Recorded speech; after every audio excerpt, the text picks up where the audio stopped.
आप जिनसे मुस्बत मुज़ाकरात चाहते हैं, मुस्बत मुज़ाकरात करना चाहते हैं, वहां आज भी हालात ये हैं कि मुसलमानों से उनके जीने का हक छीना जा रहा है। मुसलमानों को आज भी इबादत की इजाजत नहीं है, सांस तक नहीं ले सकते वहां पे वो खुलकर। इस सूबे के लोग गुलाम हैं। मैं जनाब $2 अरब की बात करूंगा कि वो रोल ओवर कर दें। फिर आखिरी मौके के ऊपर मैंने वहां बैठे बैठे हिम्मत पकड़ी और मैंने $1 अरब और भी मांग लिया। और मैंने उन्हें कहा कि आप भी सोचते होंगे कि हम जब भी आते हैं मांगने आते हैं, लेकिन क्या करें, हमारी मजबूरी है। क्या जो मोदी सरकार है उसने उत्तर प्रदेश में एक और मस्जिद को शहीद कर दिया था। कितने दिन हम दूर हैं, मैं मिलाना नहीं चाह रहा बिल्कुल श्रीलंका से, लेकिन वहां पर भी यही हालात थे ना कि जी डॉलर खत्म हो गए थे, डॉलर खत्म होने शुरू हो गए थे और जहाज खड़ा हो गया था आके बंदरगाह के ऊपर और वो वापस लौट गया था कि डॉलर्स नहीं है। दुनिया में टॉप के घटिया तरीन 3, 4, 5 पासपोर्ट्स में से आपका है और नंबर 1 पता किसका है? जो सेकंड वर्ल्ड वॉर में तबाह बर्बाद हो गए थे, जापानीज। कि हमारे एक हाथ में एटमी हथियार है और एक हाथ में कशकौल है। मतलब आप मुल्क के प्राइम मिनिस्टर हैं। कि जिस तरह मोदी ने हमारे मुंह के ऊपर तमाचा मारा है, आपने उसका क्लिप सुना होगा जो आजकल वायरल हुआ है कि ये भिखारी, ये 2 टके की इनकी औकात नहीं है, हमने इनको भीख मांगने पे मजबूर कर दिया। वो मेरे वतन अजीज का नाम ले रहा था। इन घटिया लोगों की वजह से हम अपने दुश्मन अजनबी बातें सुनने। हिंदुस्तान के प्राइम मिनिस्टर नरेंद्र मोदी की जो कबूलियत है, जो एक्सेप्टेंस है, उनकी जो पॉपुलैरिटी है, उनको जो एज अ स्टेट्समैन देखा जा रहा है मगरब में, क्रॉस अटलांटिक सोसाइटीज में, अमेरिका में, यूरोप में, बरतानिया में। मुझे खदशा ये है कि हमारे पास जो बहुत जरूरी जो अशिया हैं, जैसे तेल है, पेट्रोलियम है, कुकिंग ऑयल है, उसके भी अदा करने के पैसे नहीं होंगे। बिजली हमारी, बदमाशी तुम्हारी। इंडिया में इन्फ्लेशन रेट जो है वो 10% से भी कम है, हमारे यहाँ 30% को पहुंच रहा है।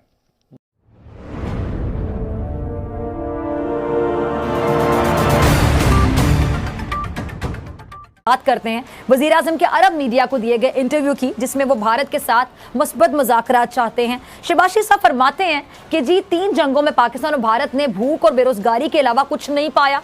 मगर वजीर आजम साहब, मैं आपको याद दिलाना चाहती हूँ कि ये मुल्क कायद आजम मोहम्मद अली जिन्ना ने भूख और बेरोजगारी की बजाय या इसके खात्मे के लिए नहीं बनाया था।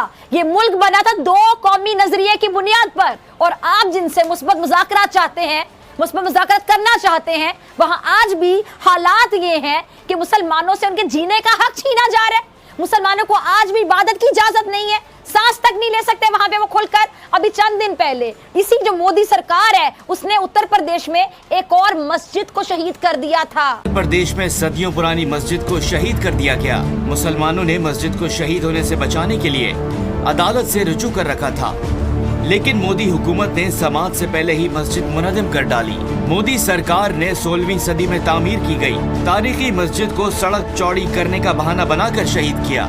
इंतहा पसंद वजीर आला आदित्यनाथ की इमा पर सरकारी मशीनरी ने अदालती हुक्म का इंतजार किए बगैर फौरी कार्रवाई करते हुए मस्जिद को बुलडोजरों की मदद से शहीद कर दिया। अफसोस इस बात का है कि इस घिनौने इक़दाम पर मोदी सरकार शर्म तुमको मगर नहीं आती। नमस्कार दोस्तों, आत्मनिर्भर भारत चैनल में आप सभी का स्वागत है। पाकिस्तान के प्रधानमंत्री शहबाज शरीफ इन दिनों खासे परेशान हैं। एक तरफ तो देश में आर्थिक संकट गहराता जा रहा है, तो दूसरी तरफ उनका पड़ोसी देश भारत दिन पर दिन तरक्की कर रहा है। पाकिस्तानी रक्षा विशेषज्ञ शहजाद चौधरी की माने तो अब पीएम शरीफ को गंभीरता से सोचना होगा। चौधरी ने एक्सप्रेस ट्रिब्यून में एक आर्टिकल में लिखा है कि अब समय काफी बदल चुका है।